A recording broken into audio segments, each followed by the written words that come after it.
Mhm.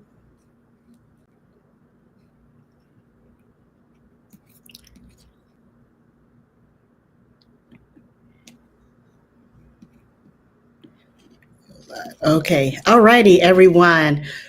Welcome to another episode of Housing for All. This is a campaign and initiative because we totally believe in home ownership as a way to create your wealth building. And so today we're going to be talking about the foundation of all that, foundation of wealth building, which is your family. Protecting your assets as a family, coming together as a family, and really thinking about your family as your business. I was so inspired when I met Miss LaVaisha Davis over here, and I'm so thankful that you've decided to come on and be a guest.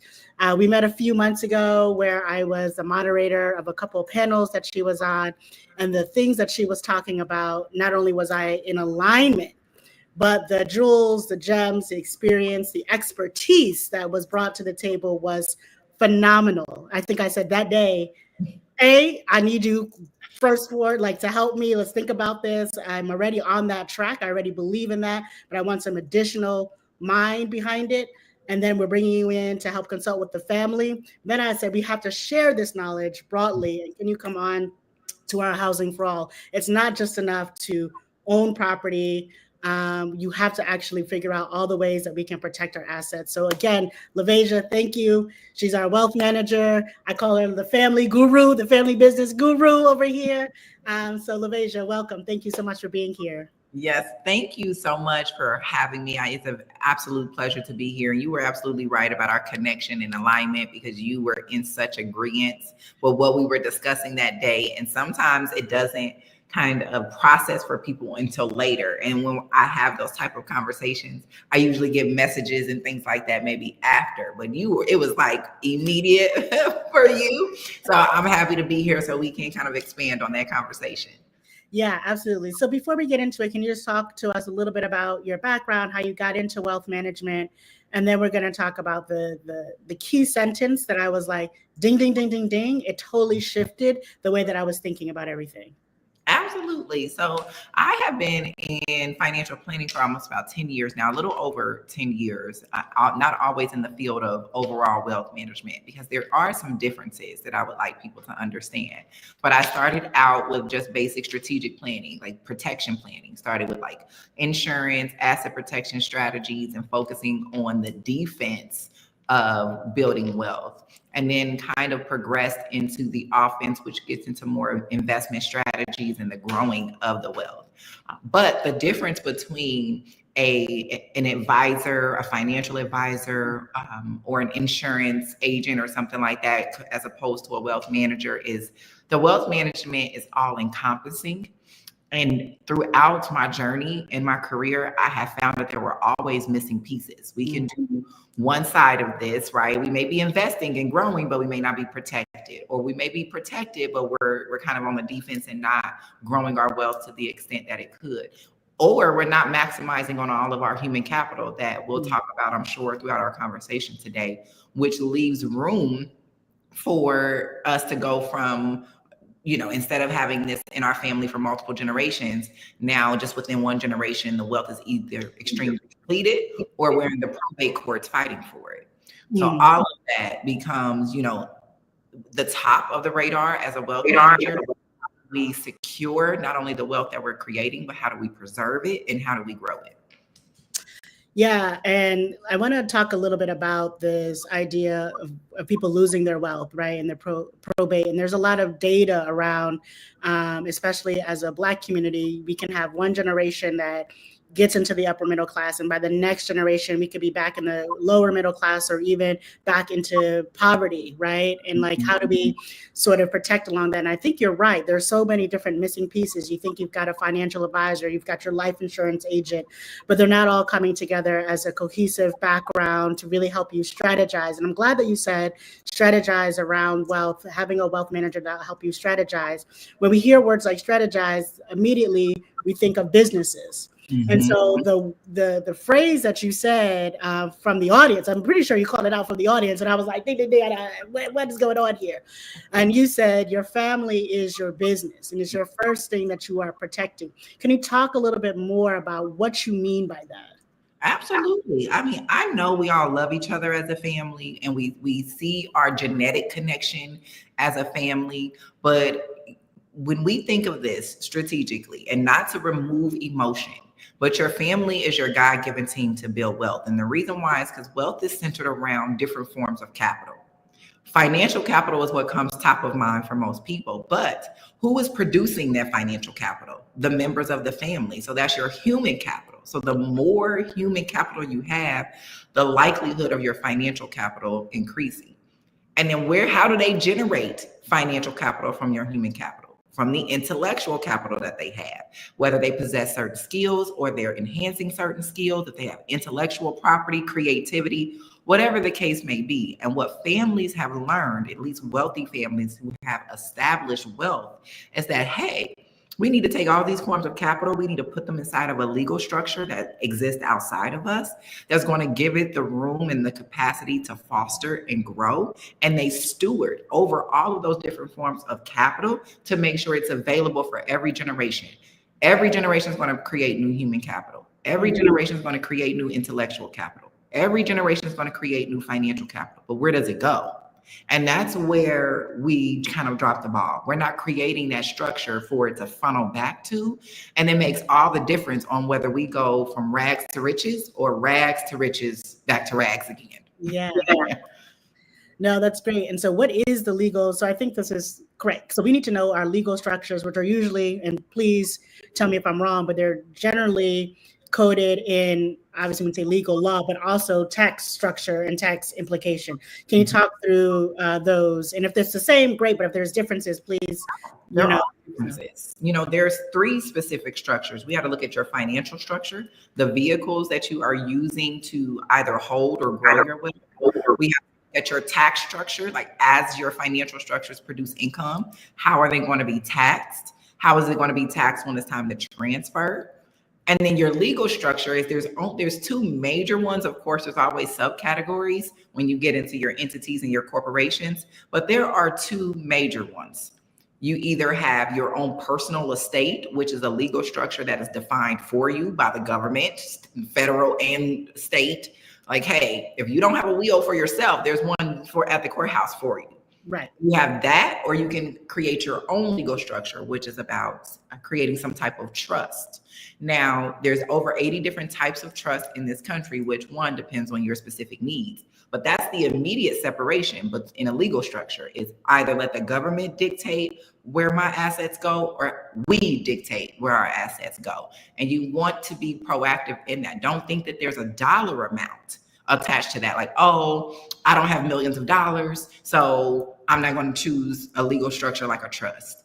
It doesn't matter. Well, remember, we're trying to create a center here, something that can be perpetuating, that's going to keep going. It doesn't matter if it starts off with just your life insurance policy, but the next generation may be Jeff Bezos. The next generation may be Steve Jobs, and they have the infrastructure and the support to express their creativity to take it to the moon.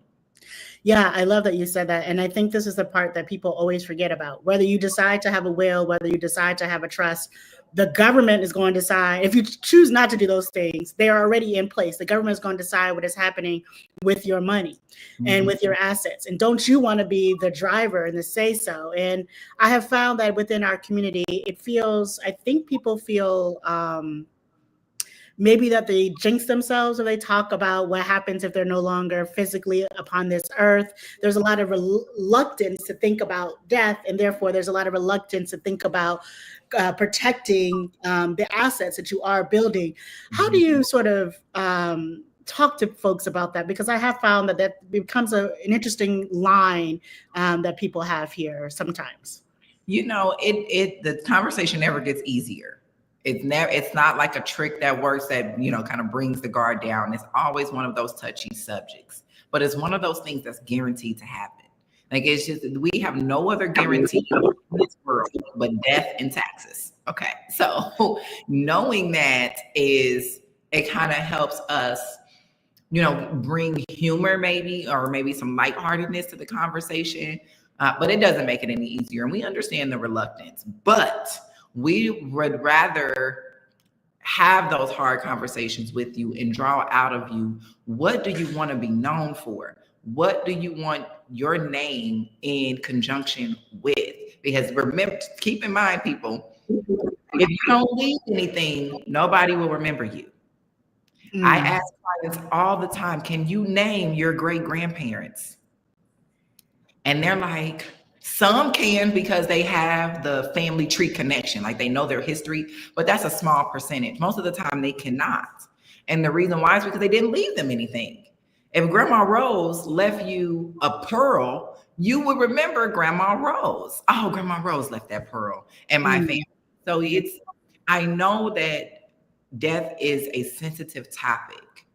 But if you don't choose what your legacy is going to be while you're here, then you're leaving that up to someone else or nobody if somebody doesn't even, take over and decide to keep your name alive. So it's just about whether you want to make the long-term impact or not. If you don't want to make a long-term impact, then no, you don't want to have the conversation. But if impact is important, you'll have that conversation.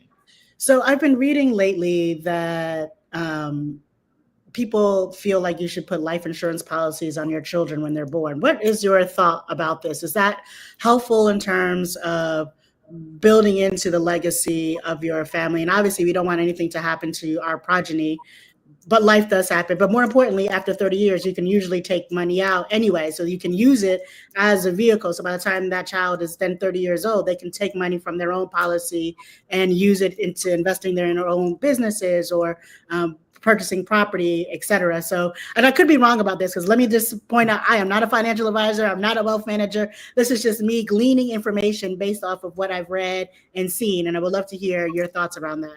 Yes, no, that was great information that you read. We do highly encourage the utilization of life insurance on children for the very reasons that you just described.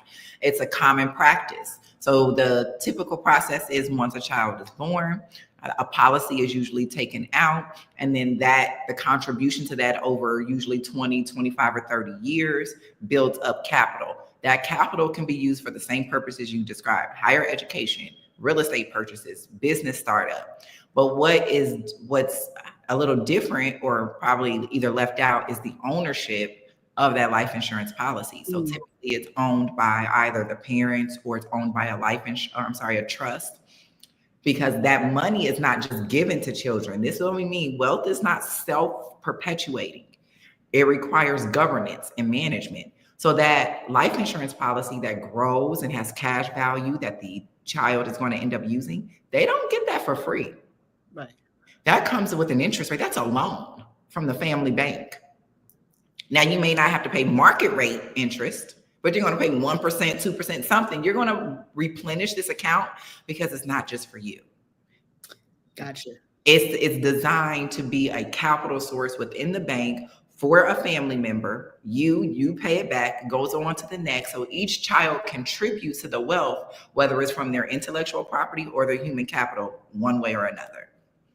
So that brings me to another question that came up, and people are like, okay, I'm kind of getting the idea of like creating a family trust or a family bank, as you will, and then we loan money out. What kind of guarantees can we have that people actually pay back, other than, hey, we're family and we should pay back, and we hope that off the goodness of our hearts.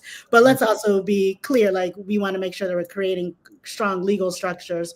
What are some ways that you can guarantee the loan comes back if it's ever defaulted? Yeah, so again, back to the governance, there's a process, just the same way as if you go and borrow money from Bank of America. What do they make you do? You have documents to fill out. You have loan payment dates. You pay this amount on this day of the month, every month for this amount of years to pay the loan back. You set out the same pay schedule. Now, with your wealth manager, or when we build out what we call the family office, whoever oversees the administration, we can do payroll deduction. What do we need to do? Like, we're going to make sure, like, whether it's payroll deduction or if it is a loan against a business plan, then you have X amount of time to pay that back. But it's all through credit worthiness, and documentation, just like any other loan. So there's no guarantees, but you would hope that you would treat your family bank with the same respect that you would treat a traditional bank. If you're out here working and grinding to pay your debts every month to Bank of America or to Chase, you should be able to do it to the bank of your last name. Okay. I agree. Bank of Thompson is coming, y'all. Yes. Okay, so this is the Housing for All campaign. So I do want to talk about wealth and asset management as it relates to home ownership and then also investing in real estate. So I think we can take this several different ways. We can obviously talk about purchasing your home and how you protect your assets there. And then maybe you're like, I want to invest in real estate. I want to be a real estate investor, but maybe you're not feeling confident enough to own your own properties, create your own portfolio. What does it mean to maybe invest in a real estate investment trust? Or I know there's another vehicle, and you'll tell me what it is in a bit. I know the REITs because I'm like they're top of mind for me. But there's some other vehicles that you can do it in too. So can you break some of this down for folks? Sure. So when you want to invest into real estate, I want you to understand why, because it's not easy. Real estate it's not a complex asset, but it's better suited with experience, right? So you got to go through that experience. And once you get through it, most people find that they don't even like it. They don't like being a landlord. They don't like ongoing projects, dealing with contractors and things like that. So I would first ask, why real estate? I understand it's the number one asset class to wealth, second to enterprise, next to enterprise. I get that. But there are other ways to wealth in this country. So first define why real estate. And then second, when you start to figure out why, is it for cash flow? Is it for growth? Whatever your purpose is. When it gets into the how, just like you were mentioning, there's different ways to do that. You can do it as from a public market perspective. That's what REITs are, where you can just watch the stock exchange, the stock market, and know whether your real estate investments are performing or not. Great. Or you can do it more direct, where you are acquiring properties, whether you're fix and flipping or you're buying and holding, whatever your strategy is there. And then there's an indirect way to do real estate when you choose to do it more as from a capital standpoint. Like, I'm just a capital partner. I don't want to be a landlord. I don't want to deal with the projects hands-on, but I do want to be resourceful. So you may partner with someone who doesn't mind doing that. And now you can get in like syndication deals. You can get into very creative financing deals where what they call, oh my goodness, what do they call it when wholesaling? Like for creative finance, you can get into wholesaling where you don't actually take possession of the asset. You're pretty much just middleman it. I know somebody who wants to buy this. I know somebody who's selling it, and you can make really great money off of that. So first, number one is why real estate? If it's for cash flow, if it's for growth. Second, what's better for my personality? Am I okay with dealing with tenants, or am I okay with dealing with ongoing projects, property taxes, all the nuances that go with owning real estate? And then last, once you decide, your why and your how, now you want to just attach some other long-term goals with it, and you want to protect that investment. So when it comes to asset protection, we got to know that's our defense. That's us preventing all these risks that we're taking from coming back on us if something doesn't go as planned. Like, on this wealth journey, the road can get real windy. Yeah, very, very windy. Okay. Very windy. You just don't know which way it's going to go sometimes. And you don't do it intentionally. You're not trying to get over on people or do bad things to people, but you don't want to be responsible for that windy road. Not you personally.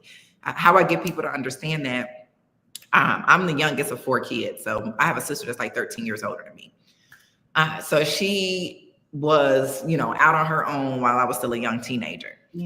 And she had got her first house. She had leased her first house. She was in apartments beforehand, but she leased her first house, and it had this most beautiful bay window. I mean, I fell in love with windows. As you guys can see, I'm still in love with them. I fell in love with windows when she got this house, because if you guys know, bay windows kind of stick out a little bit, and they're just like big picture, but it was one big window. My nephew and I were just playing in the front yard. I was with my nephew and my niece. I'm the big one, so I'm just playing with them. But my nephew, we were playing like kickball, but he like kicked this ball and then the rock like ricocheted. It did something crazy and hit the window and cracked the whole window. My sister probably been there all of a month. Oh my God. Cracked the whole window. We were so devastated. We're like, I don't know what's about to happen. But when the landlord replaced it, it was no longer one big window. He replaced it with a pane window. So at first, it's like, okay, that must have been the cheaper way to do it. Like I was just thinking. And then I had a conversation. I just overheard a conversation when he was describing to my sister why he did the pane window. And it didn't hit me until probably a few years ago what happened. Because he was like, no, it's just if something happens again, I'd rather only replace one pane than a big window. So as I became more of a protection planner, I realized he isolated his risk. Instead of having one big risk and having to replace everything or lose everything, I'm going to isolate them, put them in pane. So if a rock hits one, it doesn't take the whole window out. Right. And that's how you want to see yourself. When you're dealing with real estate or business operations, period, there are risks associated with that. And you want to isolate those risks to that activity so it doesn't take the whole window down. And so, I mean, I know you might want to do a disclaimer. This is not financial advice, blah, blah, blah. But what are some things that you can do to protect your one asset so it doesn't bring down the entire family trust, so it doesn't bring down your name with it? Obviously, a lot of people suggest, purchasing things under their business name or under LLC or things of that nature. But can you talk a little bit more about that? Yeah, we want to tread lightly there, though, because the whole objective of entities like LLCs or corporations is to separate business and personal assets and liability. So, but we don't want to go putting things that we use for our personal use inside of LLCs and corporations, because then that's going to penetrate the corporate veil and you don't get that same protection. However, that's a common strategy, especially when it comes to real estate. If you have less than, say, 10 properties, you don't want to have all those 10 properties in one entity. That means that if something happens to property 1, now property 2 through 10 are at risk. Right. We don't want to do that. So you can isolate those by either putting them in their own individual LLCs, or if you are in a state that has something called series LLCs, then you can utilize that structure where it allows you to have like a parent LLC, but a lot of subsidiary LLCs all within one setup. And it kind of reduces your administration costs and things like that. So it's just, there's different ways, especially when it comes to real estate. Now, when it comes to our personal assets, we are more protecting that from the risk that we're taking out externally. Like, if we are in business operations, or if we do have teenage children and they're just got their driver's license, because God forbid, because if they get into something, they don't have no assets. They coming after the parents' assets. Right. So that's when we start to utilize more like like you said, this is not advice. But when we want to remove things from our estate, that's when we get into more irrevocable trust. The revocable trusts are still kind of exposed. They don't really come with that asset protection. But there's layering that would be involved in order to protect your personal assets from external risk. So that's a whole conversation within itself, as you can imagine. Yeah. But it's just to give you some pointers on what type of conversations to be having with your professional, with your guidance. Okay, asset protection is my primary focus. What can we do to implement that? I don't want to talk about this for a little bit, because as you're speaking, and I'm not new to this, right? But I mean, this is not my wheelhouse. And so every time I'm speaking with someone who's an expert, I'm like, oh, I didn't think about that, or et cetera, et cetera. So obviously, having a wealth manager is super important. For folks who might think like, I don't have enough money to pay for a wealth manager, or I don't have enough wealth to be trying to hire a wealth manager, what do you say? And you don't have to say your rates, but in general, like, how economical is it? And then to me, it's just an investment in protecting what you're building. So if you think that that's important, you'll put the money behind it. But right. So like there's a back and forth there, but just in general, what do you say about that in terms of people thinking about their budget planning, especially as we're coming on to the new calendar year? Yeah. Be like, hey, this might be the time to start putting in your budget. You need a wealth manager, not just a financial advisor, not just a life insurance agent, but really someone who can help you strategize around creating your family office, your family bank, et cetera, et cetera. Yeah, so I know when you hear it, it sounds like prestige, and you're like, I can't afford that. You immediately exclude yourself. But what we differ, and I think I didn't do well in my introduction, but I'm a managing partner at LS Advisors, and what we do to differentiate ourselves is making a virtual family office available to middle market America, pretty much, where we have fees that are palatable. Like, it's not like, something that's extreme or out of this world. And why we like to differ ourselves is we look at what's truly stopping you from being able to subscribe to that type of service, because it's usually one of two things: access or debt. Like, you didn't know that you could get this type of service. So having access to someone to explain it to you, or debt. Like, hey, my cash flow is eating up so much between my mortgage, my car payments, my student loans, my credit card debt. There's no way I could afford that. So what we do is we offer a very unique strategy that helps our clients eliminate that debt that's impeding on their cash flow, usually 4 to 5 times faster than they anticipated. Start with that basic planning and work our way up to wealth management. Like, we start where you are. And that's where most people feel intimidated, uncomfortable. They don't feel welcome because they feel like they're supposed to walk into a space where I already got 10 million, help me. Like, no, no, no, no, no. Like, no, I am $500,000 in debt and I'm trying to get my cash flow right. I want to put these things in place, help me. Our door is open for that. So it's very important to have the conversation so you can see first rather than make those assumptions. Because we are definitely making it more available for our average clients. Yeah, I love that. I would love to talk a little about, and I think that a lot of my contemporaries kind of feel the same way, which is our parents, generally speaking, have set up a good foundation. They at least have at least one home that one home grew up, suburban middle class America, the whole 9 yards, and they're protecting that asset, and they may have additional life insurance, but they certainly have life insurance and 401k through their salary jobs and all of that great stuff, which we know was a part of the American dream. But as we see inflation, as we see so many things going on, and the rate of inflation is not keeping up with the cost of living in most places across the United States.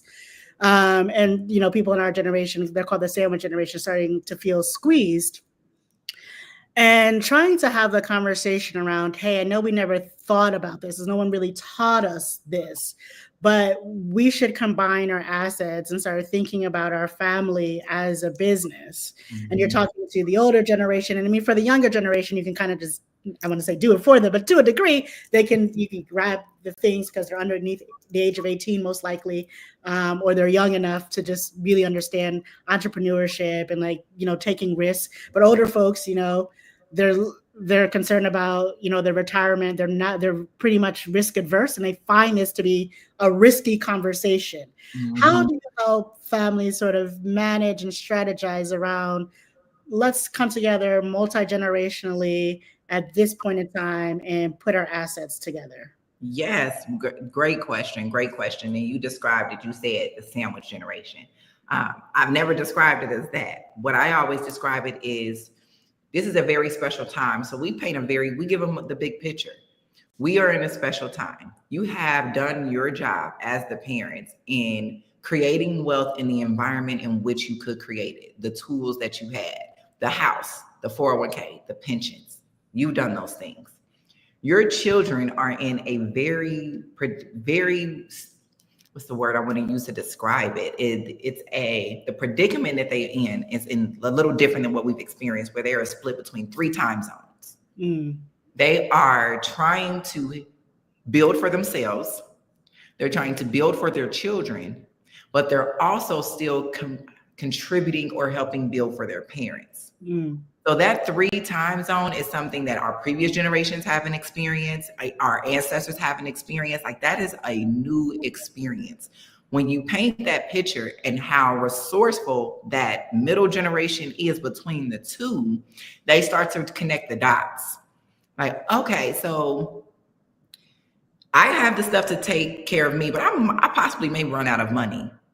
And I may become dependent on my children in some form, like some way, form, or fashion. It may not be to the extent of they have to take care of my daily expenses, but some way, if things continue to get expensive, I may have to move in. Or if they can't pay for childcare, I may have to help out. Like there is some way. So whatever that may be, let's capitalize on that. Let's capitalize on it. If we pull in what you already have saved for retirement, build on top of that. If we pull that into what we call a family corporation, also have your children contributing to the family corporation and have the children involved, because they all range from different ages, contributing to the family corporation, we've pretty much taken our future into our own hands. When you contribute to these retirement like that, that's just a third party that you're contributing funds to manage on your behalf. Why can't we do it with our family corporation and outsource that same service? Hey, this corporation is designed to grow in value and to support the seniors of our family, to support us when we become seniors, support our children when they become seniors. This is our retirement plan. And we provide that service for ourselves. And when we paint that picture for families, sometimes it clicks. And they're like, yes, let's get that set up, because I'd rather be responsible for ourselves than to be dependent on a government that is evolving in a direction we don't know what it's going to look like into the future. Yeah. And we're kind of ready to take control at that point. I'm glad you brought up the government piece, and we don't know where the government is going. And I think this is true. Obviously, right now, things feel really tense, and depending on where you are, things feel dire, right? One way or the other.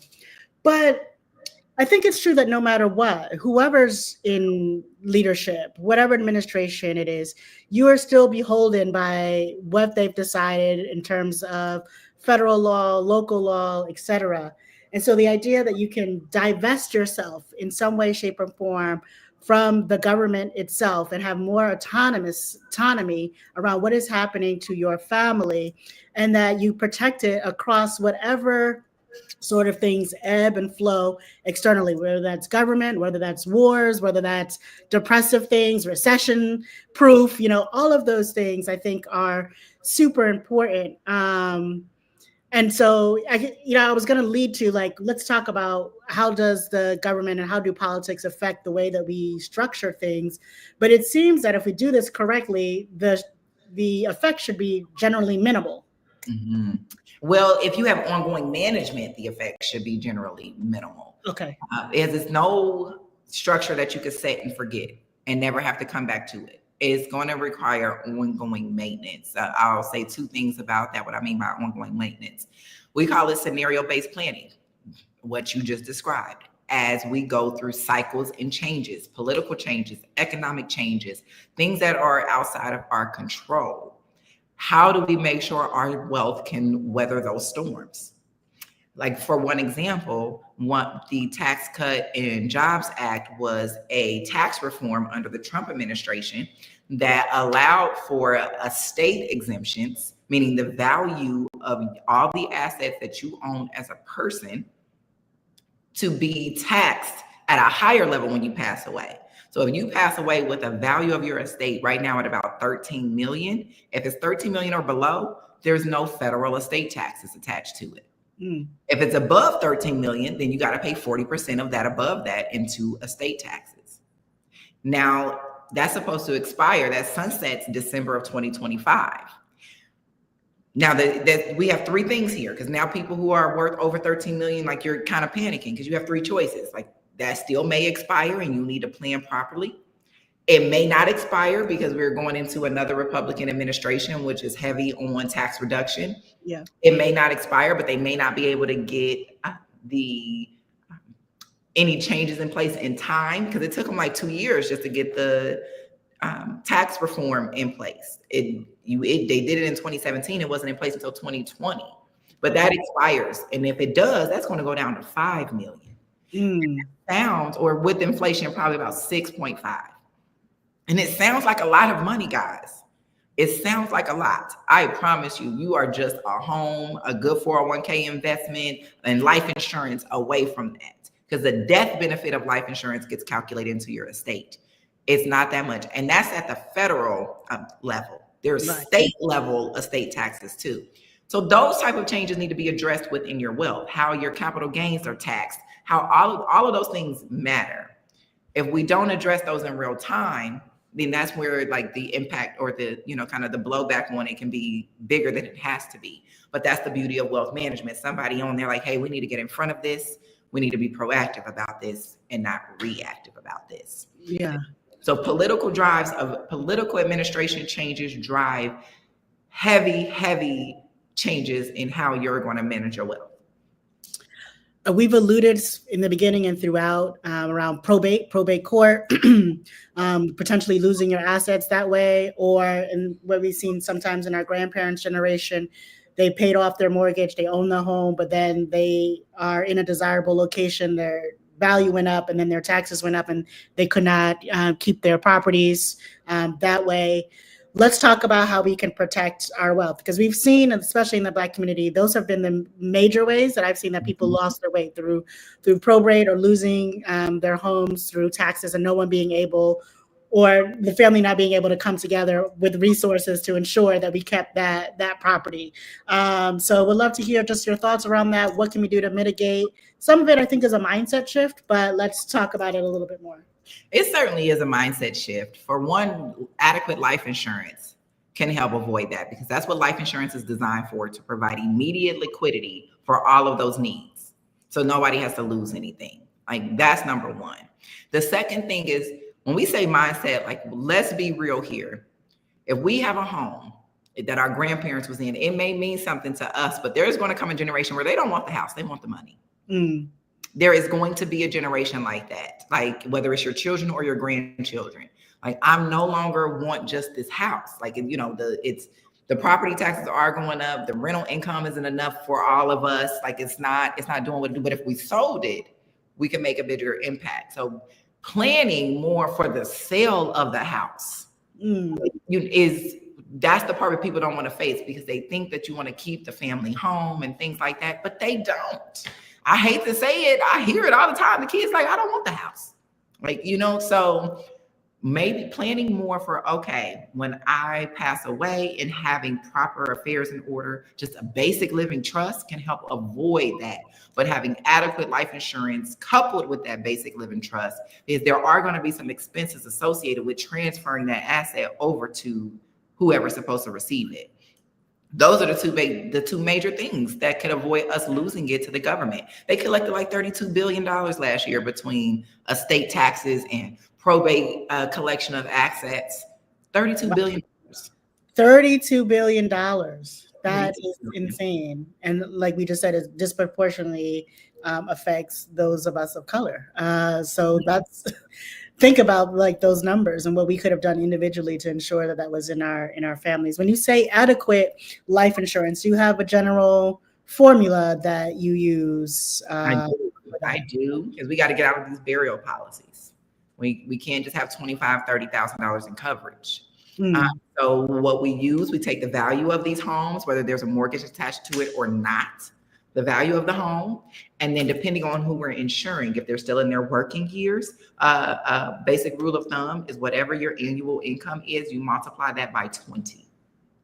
So you multiply your annual income by 20, and that's the life insurance policy that you're going to go for. Yes. Okay, let me just start asking, because here we are, Black folks. Some of us have pre-existing conditions, diabetes, high blood pressure, high cholesterol, etc.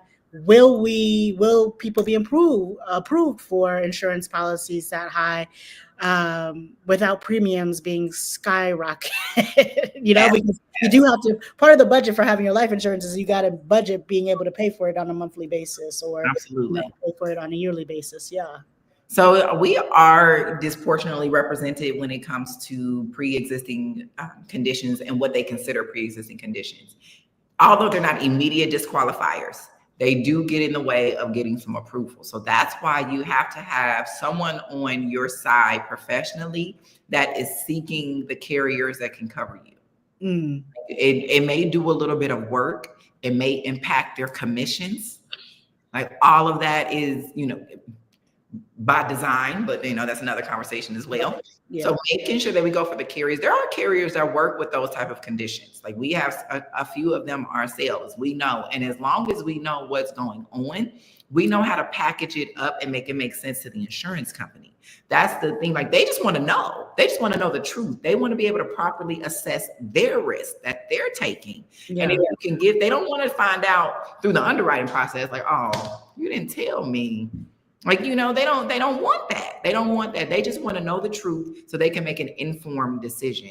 And if we share, especially, and there's sometimes incentives for you to take better care of yourself with your life insurance policy. Like, we know that you have high blood pressure, but if you stay on your medication, if you exercise, if you go to your doctor, maybe instead of once a year, go twice a year, we can do this coverage. Like, there are insurance companies that work with us and what we have going on. And we're doing our work in the community to increase the amount of carriers that do that, for sure. Like, we're trying to encourage that, but you just got to make sure that who you're working with is willing to put the work in to get you covered. Okay, so you said we a few times. So as your company, as wealth management, you also help people figure out their life insurance and working with the life insurance companies to ensure that they will do some of these pre-existing conditions that disproportionately affect Black folk.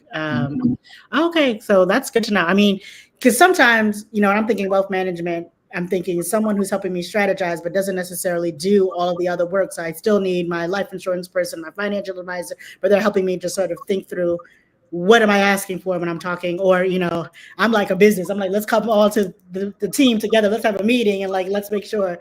But if you're a one-stop shop, which is great, that's even better.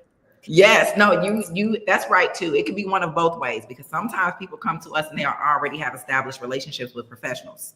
And our job is just to be the quarterback, to oversee and help keep them all in alignment to the overall plan. But there's some people that come to us that don't have anybody or anything.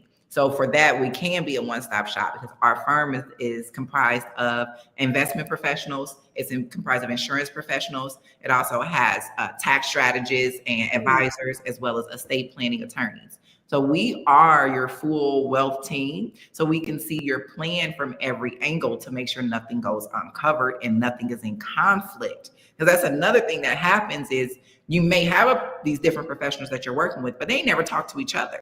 So you may have one saying, let's put all of your money in investments. You have another saying, no, let's put all your money in insurance. Or you may have one saying, let's create an LLC. And you may have one saying that won't help you at all. And now you're like, your head's spinning. Yeah. So we try to, stop the spin, focus it, so you can focus on the income generating activity that helps build your wealth, while we strategize to make sure that this plan is in congruency, not in, like I said, in conflict. In conflict with each other. Yeah, and it makes me think a lot about, again, what I was mentioning about the generations, because people have different ideas of how they protect their assets. And then you're like, no, let's do it this way. And so managing all of those personalities, managing that expectation. And when you say your family is your business, I think people also need to think, like, what is it ultimately that I want my family to be able to do? Do I want them to be able to live in perpetuity with a sense of living their best lives, being able to be creative, not being beholden to a paycheck? I'm just, and you have a clue probably of what I believe, so I'm just saying it. But I think it's interesting that people should start thinking about that, right? Like when you find your spouse and whoever that may be, and when you start thinking about having progeny and having children, like what exactly is the ideal life that you are trying to have for them, and then what you can do in your own control to ensure that happens from a legal perspective. Because I think this is really important, to have a real structured entity that protects the family as a business. Absolutely. And it doesn't, I think people think we're talking about like trust fund babies, right? Like, they're just going to know they have to, because sometimes people say that, like, no, they need to go out and figure it out like I did. Like, no, you're right. But if they figure it out, where is it going to go? Like, that's okay if they figure it out, but do you want them to give it to everyone else? Or do you want them to contribute to something that's going to pour over into the next generation? We're not saying trust fund babies. Your objective for your family may be to be able to live within peace and happiness, whatever that is for you, not the hustle and bustle and rat race day to day. You kind of have, you may not know exactly what you want for 100 years from now, but you may know like what level of comfort you want your family to experience. Whether that is, we own a home that each child rents through college. and they don't have to pay that rent anywhere else. It could be as simple as that, or it could be as big as, you know what, we want houses in multiple states. We want rent properties in multiple states. If our children live in a state, we want a home there, and we want to be able to we want a family company that our children work within. Like whatever your heart desires. The thing is about dreaming bigger, going big. Is you have to tell us, because we cannot build a tower on a foundation laid for a one-story home.